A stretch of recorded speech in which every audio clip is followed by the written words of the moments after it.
Lebih lanjut, Profesor Putu Rumawan Salain mengatakan, pembelakuan ujian nasional 3 kali tidak akan meningkatkan kualitas lulusan. 3 ujian nasional yang akan dilaksanakan pada tahun 2016, yakni UN pertama bagi siswa UN 2015.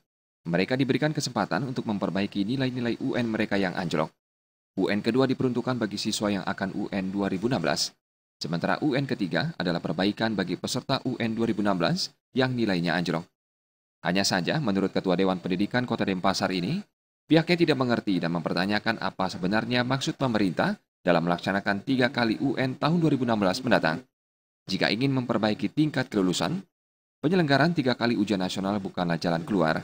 Pasalnya, nilai peserta ujian yang tidak sesuai standar dapat melakukan perbaikan melalui kejar paket C. Selain itu, berapa persen siswa di Indonesia yang akan mau mengikuti UN ulangan?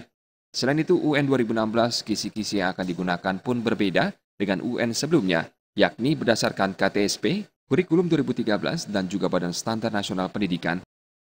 Menurut pandangan saya ketika ujian, katakanlah ujian nasional perbaikan, begitu istilahnya untuk 2015, sebenarnya sudah ada paket C. Sudah ada paket yang mereka bisa tempuh gitu.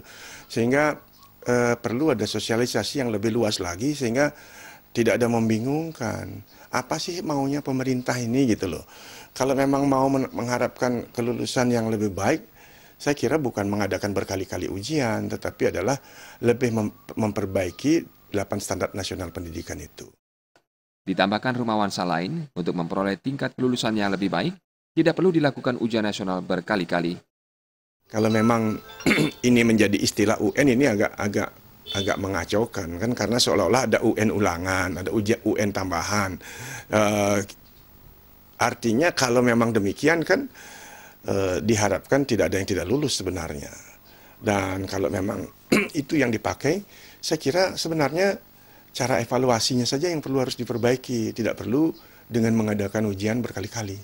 Jadi kalau standar evaluasinya jangan menggunakan nilai patokan absolut, pasti akan lebih banyak yang bisa lulus. Kisi-kisi atau derajat kesulitan soalnya yang mestinya diatur.